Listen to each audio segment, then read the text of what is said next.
안녕하세요. 오늘도 사연살롱을 찾아주셔서 감사합니다. 38살, 결혼한 지 3년 차 되는 여자입니다. 어떻게 보면 3년이라는 시간이 누군가에게는 짧을 수도 있고 또 누군가에게는 길 수도 있겠지만 저에게는 정말 다사다난한 일들이 있었네요. 저는 어렸을 때부터 집안이 가난해서 일찍 상고를 졸업하고 취업에 뛰어들었는데요. 집안 형편이 어려워서 남들 다 가는 대학문은 밟지도 못한 채로 20대 초반에는 일만 하면서 열심히 돈을 모았습니다. 또래 친구들은 여행도 가고 대학 가서 MT도 가고 하는 모습이 늘 부럽기는 했지만 녹록지 않은 형편 덕에 부모님 빚을 갚느라 거의 20대 초반은 돈만 버느라 다 지나갔네요. 어느 정도 부모님 빚을 갚아갈 때쯤 저희 부모님이 이렇게 말씀하시더군요. 이제 빚도 거의 다 갚았으니 우리 걱정은 하지 말고 너를 위해 살아라. 부모가 돼가지고 너한테 부담만 준 것 같아서 미안하구나. 나아질 것 같지 않았던 저희 집안 형편도 조금씩 나아지면서 제가 모은 돈으로 더 이상 빚이 아닌 나도 이제 대학 다니면서 공부할 수 있구나 싶은 생각에 더 악착같이 공부를 하며 장학금까지 받게 되었어요. 그렇게 낮에는 회사를 다니고 저녁에는 제가 배우고 싶었던 피부 미용에 대해 공부를 하면서 취업까지 성공하게 되었는데요. 저는 그래도 나름 대학을 나와서 취업도 조금 큰 에스테틱에 입사를 할 수 있었답니다. 물론 대기업만큼 큰 곳은 아니었지만 보수도 괜찮은 편이었고 무엇보다 VIP 손님들이 자주 찾는 곳이었거든요.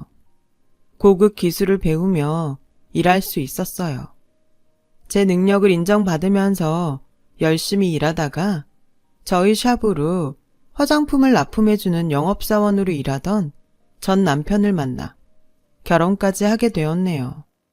남편은 저와 다르게 유복한 가정에서 살면서 정말 하고 싶은 것은 다 하고 살았더라고요. 그 모습이 부럽기도 하고 무엇보다 저에게 늘 다정한 모습이 좋아서 1년간의 연애 끝에 결혼까지 하게 되었어요.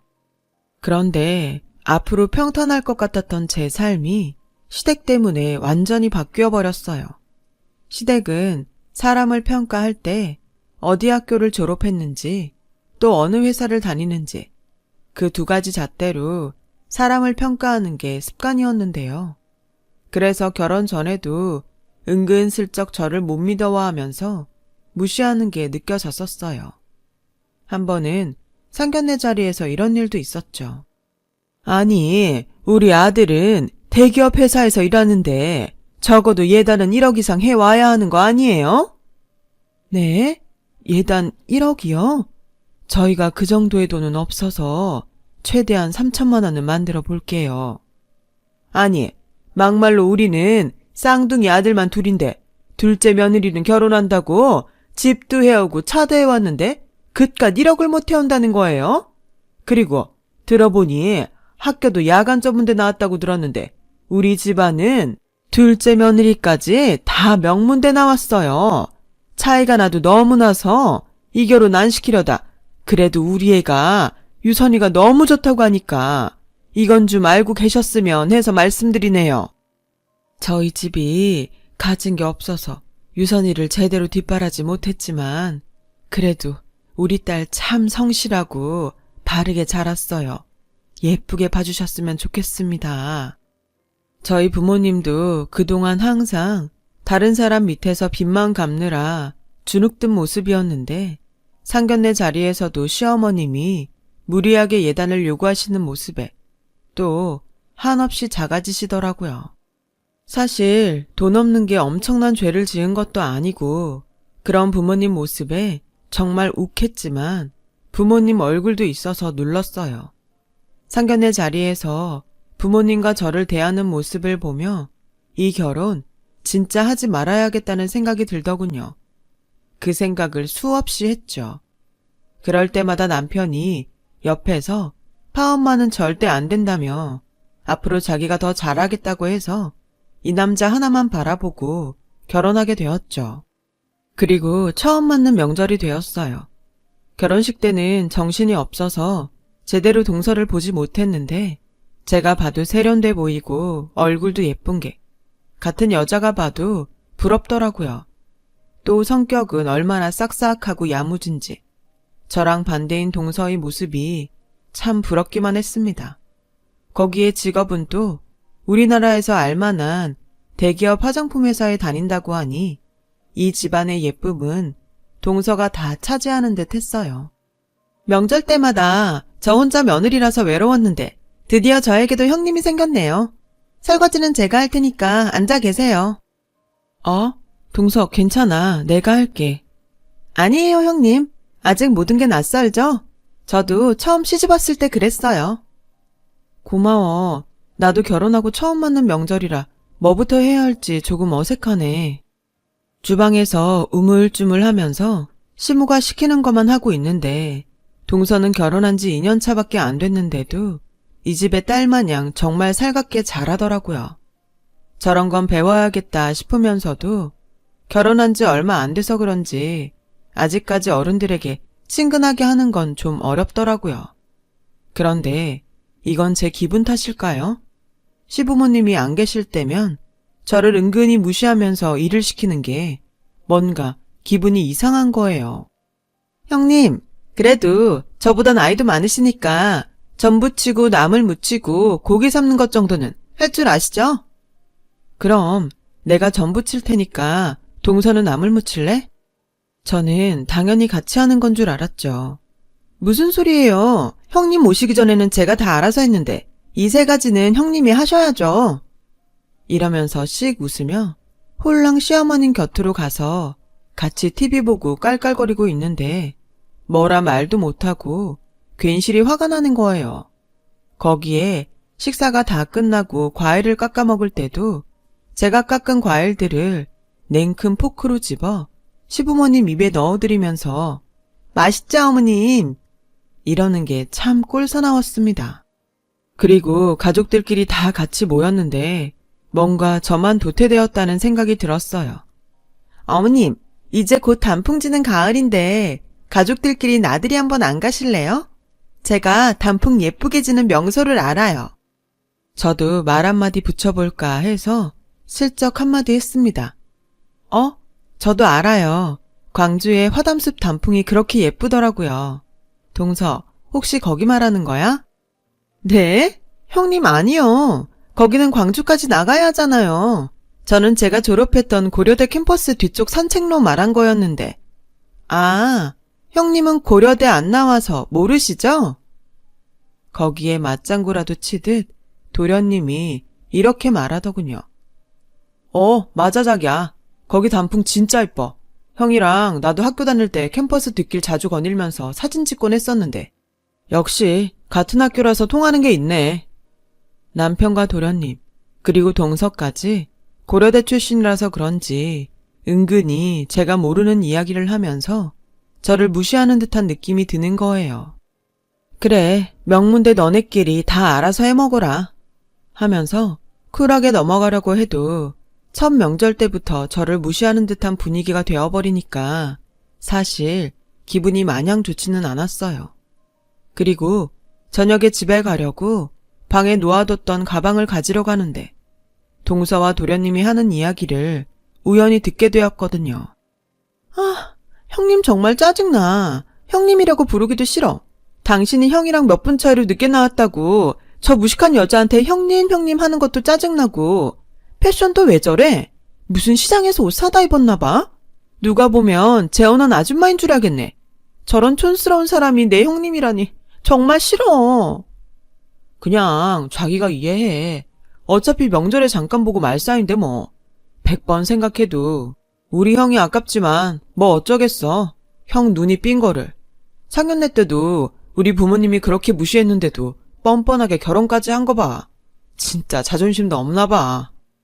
우연히 방에서 새어나오는 도련님과 동서의 이야기를 듣고 너무 당황한 나머지 가방도 챙기지 않고 그냥 그대로 집에 왔네요. 나를 얼마나 무시하면 저런 이야기들을 아무렇지 않게 할까 하는 속상한 마음에 눈물까지 나더라고요. 왜였는지 남편에게는 차마 말할 수가 없더군요. 그렇게 몇 개월이 지났을까요? 저와 동서 둘 다 임신을 한 거예요. 그 사실을 알게 된 시댁에서는 너무 잘 됐다며 저녁 먹으러 집에 오라고 했는데 차별을 해도 이렇게 차별을 할 수가 없었습니다. 아유, 우리 둘째 며느리 참 고생 많겠다. 아기 가질수록 따뜻한 거 많이 먹고 몸은 되도록이면 움직이지 말고 집에서 편하게 쉬어. 이 엄마가 맛있는 거 많이 해가지고 집으로 갈게. 어머님, 집에서도 맛있는 거 먹을 생각에 벌써 행복해지는데요? 그럼 맛있는 거 많이 먹고 너 닮은 예쁘고 똑똑한 아가 낳아야지. 시모와 동서 둘이 아주 죽이 잘 맞더라고요. 임신은 저도 했는데 저한테는 축하한다 이 한마디 안 하고 거들떠를 안 보시는 거예요. 그래도 저도 용기 내서 어머님에게 살갑게 대하려고 말을 먼저 붙였습니다. 어머님, 저도 임신했어요. 몸이 무겁기는 하지만 건강하게 출산하려고요. 얘 좀 봐라. 건강하게 출산하는 건 당연한 거지. 제발 아기가 우리 아들 머리 닮아야 하는데. 아휴, 내가 무슨 말을 하겠니? 알았다. 그만해라. 제 얘기는 다 들어보려고 하지도 않으시고 저를 무시하는데 여기에서 또 울컥하더라고요. 항상 이런 이야기를 하면 남편이 자리에 없었던 터라 시댁에서 저녁을 먹고 집으로 돌아가는 차 안에서 이제는 서름이 복받쳐서 남편에게 아까이를 털어놨습니다. 나 너무 서운해. 맨날 어머님은 동서랑 나랑 비교만 하시고 그리고 자꾸 동서도 내가 전문대 나왔다고 무시하는 것 같은데 이럴 때마다 나 시댁에 가기 싫어져. 응? 어머님이랑 재수씨가 자기한테 왜? 뭔가 오해하는 거 아냐? 아까도 재수씨가 당신 임신했다고 출산 선물로 아기 옷이랑 선물 바리바리 싸왔던데? 응? 무슨 출산 선물? 나는 못 받았는데? 아, 나한테 건네줬어. 같은 시기에 임신돼서 자기도 너무 기쁘다고. 형님도 무례하지 말고 몸조리 잘하라고 하면서 나한테도 아주 당신 동생인 것 마냥 살갑게 말해주더라. 이거 보면 친자매인 줄 알겠어. 무슨 소리야. 맨날 나만 보면 사람 은근 무시하는 게 얼마나 기분 나쁘게 하는데. 에이, 왜 그래. 당신한테 잘하려는 사람한테. 왜 저희 남편한테는 저한테 잘하는 척 하는 건지 동서의 행동이 이해도 안 되고 얄밉기만 했지만 차 뒷좌석에 아기 선물이 한가득 쌓여있는 걸 보고 내가 순간적으로 오해했나 싶은 생각까지 했어요. 그러나 여전히 시댁을 갈 때나 동서와 함께 밥을 먹게 되는 상황이 생기면 교묘하게 저를 무시하는 듯한 말투와 깔보는 듯한 눈빛을 느낄 수 있었어요. 남편이 있을 때는 세상 행복한 가정처럼 보이는데 남편이 잠깐 자리를 비울 때면 저를 무시하며 시모한테 가서 이간질을 할 때도 있었다니까요. 그래서인지 도련님도 어느 순간부터 저를 대놓고 무시하기 시작했습니다. 형수님, 뷰티학 가면 뭐 배우는 거예요? 머리 자르는 거? 아니요. 저는 피부 쪽 전공이라서 피부 관리나 기기 관리 같은 거 할 줄 알아요. 제가 나중에 기회 되면 도련님이랑 동서 피부 관리 해줄게요. 이래봬도 저 손재주가 좋아서 장학생이었거든요. 네? 그런 학과도 있어요? 취업하면 어차피 동네 피부 관리샵으로 들어가는 거 아닌가? 학교 다닐 바엔 그냥 취업을 하시지 그러셨어요. 그리고 장학생이요? 전문대에도 장학생이라는 게 있어요? 어차피 꼴등 싸움 아닌가? 뭐라고요? 꼴등 싸움이요? 장난입니다. 뭘 그런 걸 갖고 예민하게 반응하세요? 무섭게. 동서만 무시하는 줄 알았는데 도련님도 이젠 아예 대놓고 저를 무시하는 거예요. 그러다 남편이 오면 형수님, 이렇게 무거운 거 들고 계시면 안 돼요. 이건 제가 들게요. 하면서 제가 들고 있던 쟁반을 뺏기도 했어요. 도대체 왜 이렇게 사람들이 돌아가며 저를 무시하는 건지, 내가 전문대 나온 게 그렇게 무시받아야 할 일인가 싶은 생각에 서럽더라고요. 집에 와서는 억울한 마음에 남편에게 하소연하기도 했지만 뭐 그런 걸로 예민하게 반응하냐며 임신해서 더 예민해진 것 같다고 저를 몰아붙이기도 했어요. 늘 시댁에 가면 오늘 또 어떻게 사람을 비참하게 만들려고 하나 하는 생각에 가끔 무서워질 때도 있었고요. 그렇지만 이 결혼을 어떻게 했는데요. 너무 힘들게 한 결혼이니만큼 저도 시부모님과 잘 지내보고 싶은 마음에 부르면 부르는 대로 집에 갔죠. 물론 시댁에 가면 좋은 소리를 거의 들어본 적은 없었지만요.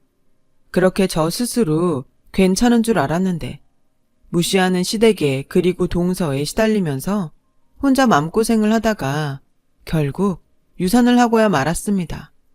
저는 너무 속상하기도 하고 시댁과 얄미운 동서가 보기 싫어서 연락을 안 하고 혼자 집에만 틀어박혀 있었는데요. 시어머님과 동서가 과일 바구니까지 갖고 와서 저에게 이런 이야기를 하더군요. 몸은 괜찮니? 그러길래 애가 몸 하나 간수 못하고 이게 무슨 꼴이냐? 형님, 저 왔어요. 아이는 또 가지면 되죠. 근데 형님, 제가 봐도 몸 관리 잘 못하시는 것 같았어요. 두 분 대체 뭐 하시는 겁니까? 내가 왜 이런 소리를 들어야 해요? 위로해 줄 거 아니면 당장 저희 집에서 나가요. 도대체 무슨 말이 하고 싶어서 저한테 온 건지 이상하게 뭔가 무서울 것도 없다는 생각이 들더라고요. 듣기 싫은 소리부터 나열하는 시모와 동서의 모습에 화가 나서 얼굴을 보자마자 저도 소리를 지르고야 말았죠. 그랬더니 시모가 하는 말이 더 가관이더군요. 아니, 얘가 학벌도 안 좋고 집안도 가난해서 결혼 안 시키려다가 불쌍해서 받아줬더니만 어디다 대고 소리를 질러? 너 유산한 게 내 잘못이니? 저 진짜 많이 참았어요. 동서랑 저 매일같이 비교하면서 학교가 어떻고 저쩌고. 근데 이제 와서 뭘 어쩌라는 거예요. 저 전문대 나온 거 맞고 그거 알고도 결혼시키신 거잖아요. 대체 저한테 왜 그러시는데요? 제가 시모를 쏘아보며 한마디 던지니까 동서가 옆에서 시모에게 참으라는 듯 또 알랑방귀를 끼고 있더라고요. 그 모습을 보고 제가 동서에게 한마디 더 했습니다. 그리고 동서, 사람이 그러는 거 아니야. 우리 남편 있을 때는 나한테 와서 세상 착한 척 하는데 왜 나랑만 있으면 그렇게 사람 무시하고 돌변해? 왜? 그렇게 살면 네 스스로가 좀 교양 있어 보인다니? 아니지. 오히려 그렇게 못되게 살면 벌 받아. 그런 모습에 네 자식이 잘이나 훌륭하게 자라겠다. 형님, 그게 무슨 말씀이세요? 저는 형님이 유산된 게 안타깝고 슬퍼서 위로해드리려고 온 건데. 웃기고 힘내 진짜. 위로? 위로하려고 온 거라고? 동서 오자마자 나한테 뭐라고 했어? 나 보자마자 첫인사가 몸 관리 잘못한 것 같다며. 말이야 방구야. 웃기는 소리 짓거리지 말고 사람 대접해줄 때 이 집에서 당장 나가.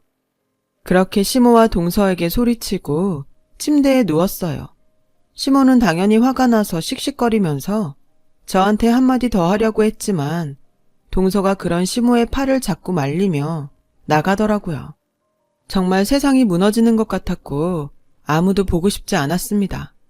퇴근하고 돌아온 남편한테 아까 있었던 일을 설명하는데 제 말을 자르더니 저한테 한마디 하더라고요. 당신 대체 요즘 왜 그래? 아까 낮에도 엄마랑 재수씨 다녀갔다며. 근데 과일 바구니까지 들고 온 사람들한테 소리치고 난리쳤다며? 몸이 힘든 거 나도 알아. 근데 대체 가족들한테까지 왜 그러냐고.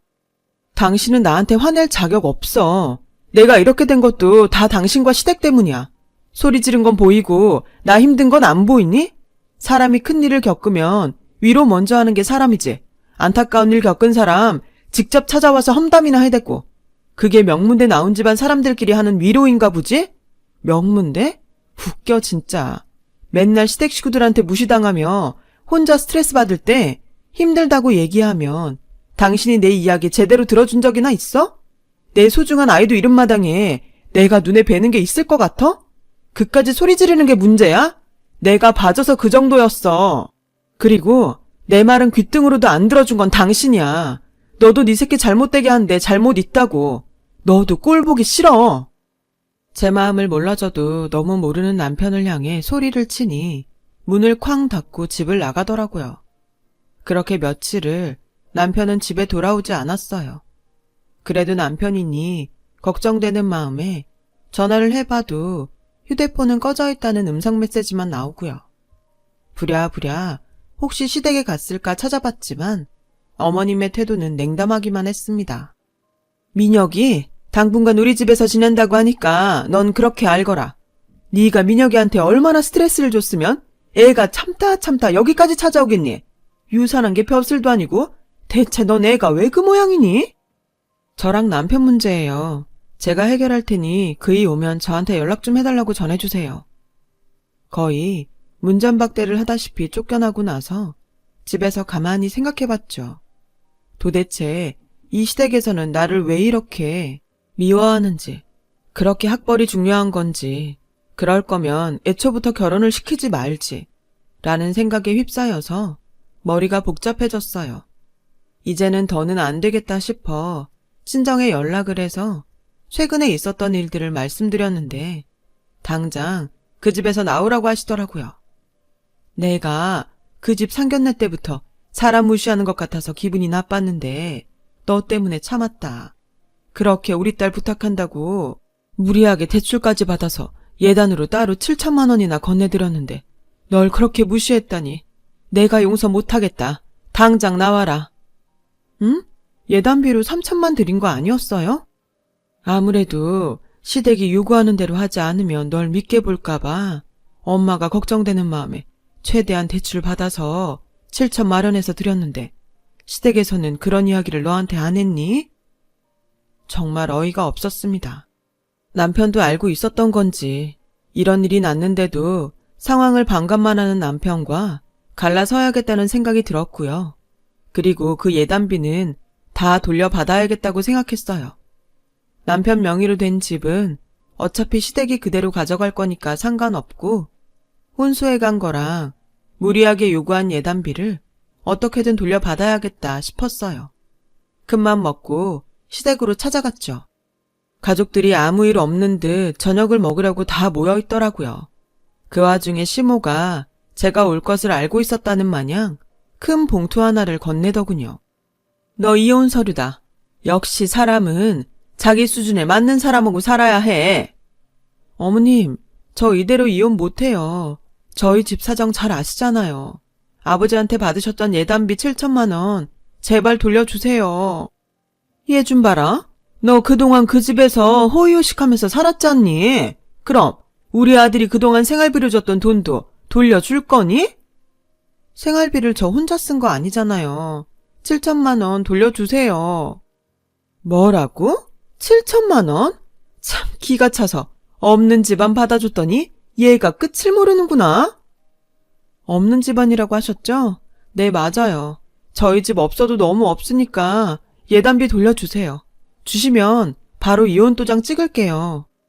어머님과 저랑 그러고 있는데 글쎄 옆에서 남편이 엄마 그냥 쉽게 받았던 그 돈 돌려줘 이러더라고요. 지금 자기 이혼 이야기를 하고 있는데 바보같이 지 엄마 옆에 찰싹 달라붙어서 마마보이도 아니고 저 사람이 진짜 나랑 한 입을 덮었던 사람인가 싶은 생각에 기가 찼네요. 옆에서 동서도 기다렸다는 듯이 저를 보고 한마디 하더라고요. 어머님, 그깟 7천만 원 주세요. 자기 주제도 모르고 워낙 없이 살았던 사람이니까 저거라도 먹고 떨어지라고 하죠.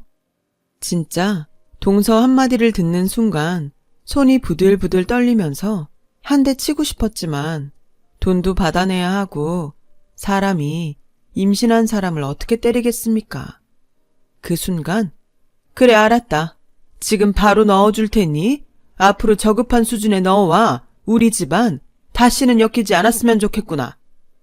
저는 예단비가 입금이 되는 걸 확인하자마자 이혼 서류에 시원하게 사인을 했어요.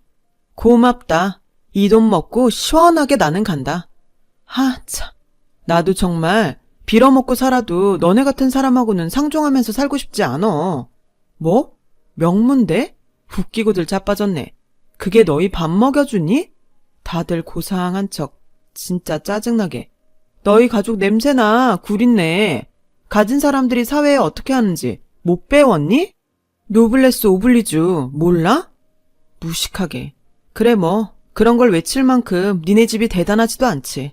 어떻게 된 게 인성들이 하나같이 다 개똥들이야? 아, 개똥은 약이라도 쓰지. 니넨 뭐냐? 명문대 나온 사람들끼리 살아봐라. 그깟 돈 몇 푼 쥐고 있다고 니네가 최고로 살 것 같지?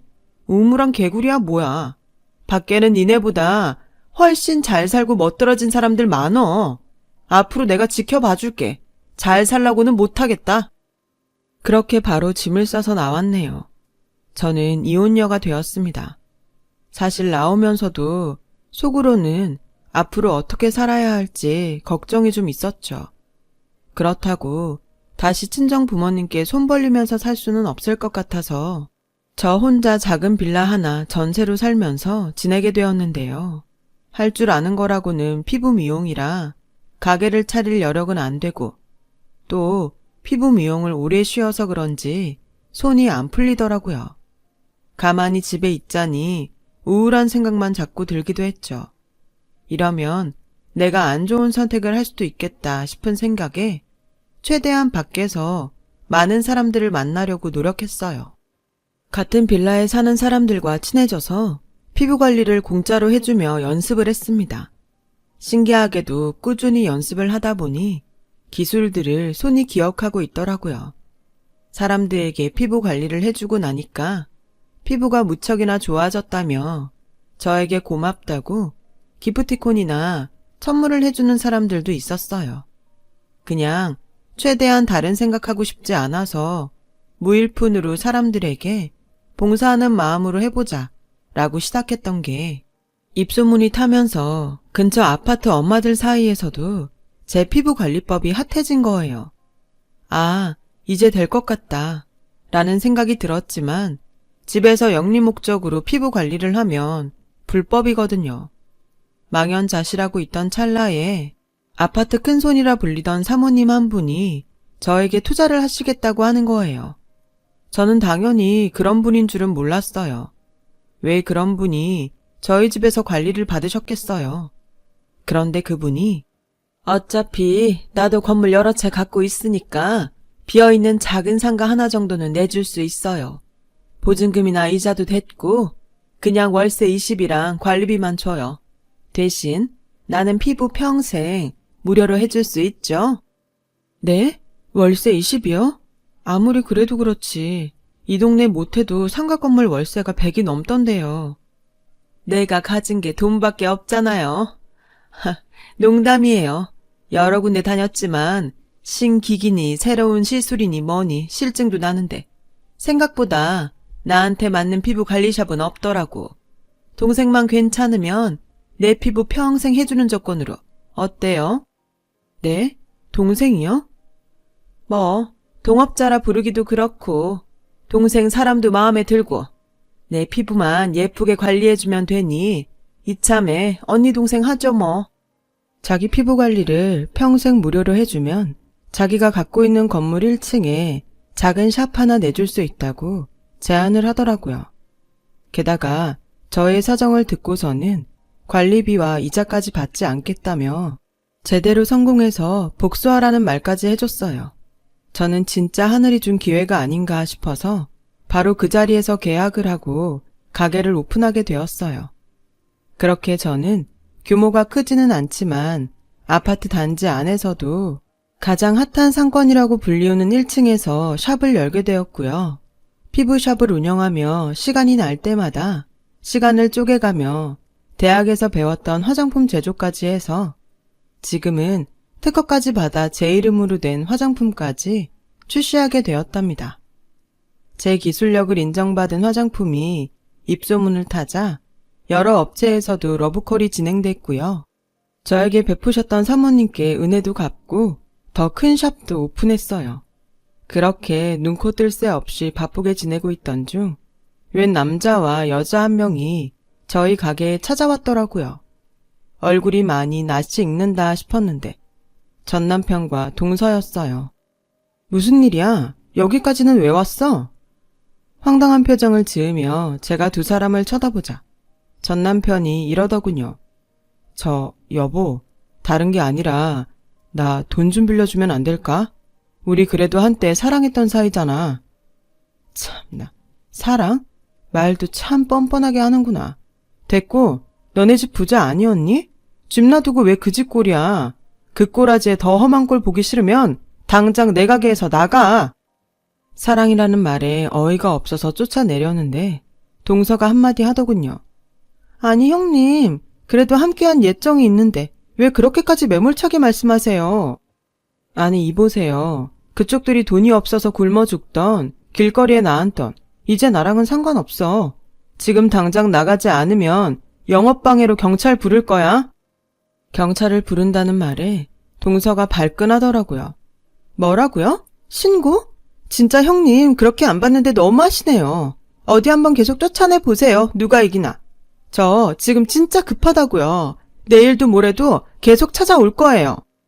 그렇게 동서는 몇 날 며칠을 가게로 찾아오면서 제발 몇 푼이라도 빌려달라고 뻔뻔하게 요구하더니 제가 들은 척도 안 하자 나중에는 혹시 돈 많은 남자를 만나서 잘 풀린 거냐며 비꼬더군요. 형님, 생각해보니 이렇게 이혼하고 나서 바로 사업하는 것도 그렇고 전문대 나왔는데 이렇게까지 성공하는 게 말이 안 돼요. 혹시 아주버님과 이혼하기 전부터 중간에 돈 많은 남자 꼬신 거 아니에요? 먼 눈에 뭐만 보인다고. 동서 진짜 사람은 안 변하는구나. 역시 지금도 개차반이네. 고작 생각해낸 게 내가 돈 많은 남자를 만났다고? 대체 머릿속에 뭐가 들어있길래 그런 말들이 아무렇지 않게 나오는 거야? 하긴 지 스스로 성공을 해본 적이 없으니 그저 남이 잘 되면 배 아프고 비꼬는 것만 할 줄 알지. 차라리 그 시간에 편의점 아르바이트라도 뛰는 게 어때? 그럼 한 푼이라도 벌잖아? 뭐라고요, 형님? 저 명문대 나왔거든요? 편의점이 가당키나 해요? 그래, 니 잘났다. 그러니까 전문대 나온 나한테 돈 빌리려고 하지 말고 니 명문대 친구들한테나 돈 빌려달라고 하라고. 그리고 당장 내 가게에서 나가. 새 셀 때까지 나가지 않으면 진짜 경찰 부를 거야? 셋을 세려 하는 순간 옆에 있던 도련님이 안 되겠다 싶었던지 동서의 무릎을 억지로 꿇리더라고요. 그러더니 갑자기 형님, 제가 잠시 미쳤었나 봐요. 제발 저 좀 도와주세요. 저 진짜 이번에 어머님 돈까지 다 끌어서 사업한 거라 저 이거 실패하면 집에서 쫓겨나요. 제발 저 좀 도와주세요. 절대 무릎까지 꿇을 거라고 생각하지 못했었는데 동서가 자존심까지 버리고 저에게 싹싹 빌며 제발 돈 몇 푼이라도 빌려달라는 모습에 잠시 마음이 약해졌지만 침대에서 관리를 받던 저에게 투자한 사모님이 이런 말씀을 하시더라고요. 머리 검은 짐승은 거두는 거 아니에요. 절대 돈 빌려주지 마세요.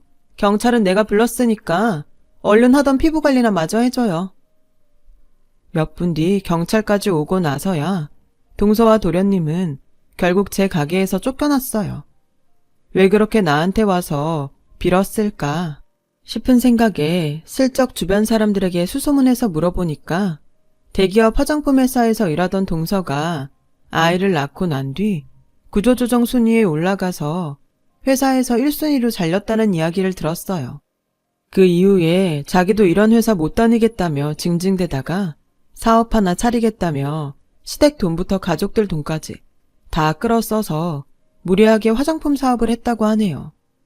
제대로 어떻게 사업할 건지 계획도 없이 명문대 출신이 만든 화장품이라고 이름만 거창하게 해서 만들려다가 대출을 무리하게 받은 거예요. 꼴에 처음에 사업 좀 된다고 확장시키다가 결국 파산해서 그 꼴이 난 거죠. 투자 규모가 무려 50억이나 됐으니 전 남편부터 도련님의 시부모님 집까지 담보로 대출까지 받아서 무리하게 투자를 했다가 사업이 실패했다네요. 결국 집까지 경매로 넘어가서 시댁 지방 명문대 사람들 다 길거리에 나앉게 생겼다고 하더라고요. 지금은 동서를 경찰에 신고하네 만회하면서 자기들끼리 싸우고 결국 길거리에 나앉게 되자 이혼까지 당했다는 이야기를 최근에 들었어요. 그 사람들 얘기를 들으니 다시금 옛 기억이 스멀스멀 올라와 생각하기도 싫더라고요. 정말 일에만 몰두하며 지냈습니다. 열심히 일을 한 덕분에 남들이 부러워할 만큼 돈도 많이 벌었고요. 그동안 내가 너무 일만 했나 싶은 생각에 나를 위한 선물이라 생각하고 벤츠도 신형으로 한 대 기분 좋게 뽑았어요. 그리고 차를 뽑은 기념으로 친정 엄마랑 가까운 휴양지로 여행을 떠나기로 했답니다. 3개월을 넘게 기다린 제 차가 출고되던 그날, 엄마랑 단 둘이 여행을 해본 적이 없던지라 앞으로 우리 이렇게 여행도 다니고 하자면서 기분 좋게 드라이브를 했죠. 그런데 날씨가 좋다 보니 다들 여행을 가는지 도로에는 차가 참 많았어요. 엄마, 차가 많이 막힌다. 휴가철도 아닌데 날씨가 좋으니까 다들 우리처럼 여행 가나 봐. 나는 차가 막혀도 좋다. 그래도 우리 딸 덕분에 이렇게 고급 외제차도 타고 아직 믿어지지 않는다. 엄마 친구들도 얼마나 부러워하는지 몰라. 엄마가 좋다고 하니까 나도 좋네. 이 좋은 날 울지 마. 왜 울어? 엄마도 참. 그러지 말고 우리 뭐 좀 먹자. 오래 운전해서 그런지 좀 출출하네. 우리 딸 배고파? 저기 길가에 옥수수 파는데 저거라도 먹을까? 차로 정체된 도로가에는 상인들이 마실 물부터 해서 옥수수와 찐감자까지 다양하게 팔고 있더라고요. 안 그래도 배도 고팠는데 잘 됐다 싶어서 열심히 옥수수로 호객행위를 하는 아줌마의 가게 앞에 차를 세웠어요. 아줌마, 옥수수 한 봉지만 주세요. 3,000원입니다. 여기 10,000원이요. 잔돈은 어머, 어머님 아니세요? 저는 옥수수를 건네받고서는 진짜 깜짝 놀라지 않을 수 없었어요. 몸빼바지에 우스꽝스러운 가발을 쓰고 옥수수 하나 더 팔아보겠다고 도로 위에서 호객행위하고 있는 사람은 다름 아닌 시어머니였죠. 게다가 차가 위험하게 다니는 도로 한복판에서 옥수수를 하나 더 팔아보겠다고 얼굴에 분장까지 하고 계신 것 아니겠어요? 시어머님도 저인 걸 알아보고 놀라셨는지 옥수수로 황급히 얼굴을 가리더라고요. 그러면서도 제가 맞는지 몇 번이나 얼굴을 흘끈거리며 쳐다보더니 사람은 안 변한다고 제 안부보단 금세 시선이 제 차로 가더군요. 이 벤츠 너 거니? 네? 그럼 제 차죠. 황당한 질문에 제가 어이없다는 듯이 어머님을 쳐다보니까 뭐가 그리 서러우신지 갑자기 눈물을 흘리는 거예요. 아유, 내 팔자야. 우리 아들이랑 나는 이렇게 길거리에 나 앉아서 살고 있는데 너는 어떻게 차까지 뽑고 잘 사니? 아이고야, 내가 억울해서 못 산다. 저는 이 말을 듣고 기가 막혔어요. 어쩜 사람이 정말 하나도 안 변했을까요? 조금 안쓰러워지려던 마음이 싹 사라지고 저도 시원하게 한마디 했어요. 그러길래 어머님, 처음부터 사람 귀한 줄 아셨어야죠. 그렇게 명문대 하더니 제가 그랬죠. 명문대가 밥 먹여주는 거 아니라고. 결국 길거리에 나 앉은 꼴을 좀 보세요. 그리고 지금 저희 엄마랑 휴가 가는 중이니까 이제 제 차에서 좀 떨어져 주실래요? 제 말 한마디에 어머님은 작은 가게 앞 바닥에 주저앉으며 폭풍 오열을 하시더라고요. 그것도 본인의 전 재산인 옥수수를 꼭 끌어안은 채 말이에요. 마지막으로 본 시어머니의 모습은 참 처절하고도 비참했어요. 그렇게 악연 같았던 동서와 전 남편, 그리고 시댁이 그렇게 되는 걸 보니 인생사 세옹지마라는 걸 절감합니다. 통쾌하기도 하고요. 그런 통쾌함도 오랫동안 만끽하고 싶은데 이제는 시댁을 생각할 수 없을 정도로 제가 바빠졌어요. 그간 제가 운영하던 피부샵이 잘 되어서 지금은 샵을 늘리느라 눈코 뜰 새 없이 바빠졌거든요. 그리고 지금은 사람 귀한 줄 아는 남자와 꿀 떨어지는 연애를 하면서 재혼도 생각하고 있고요.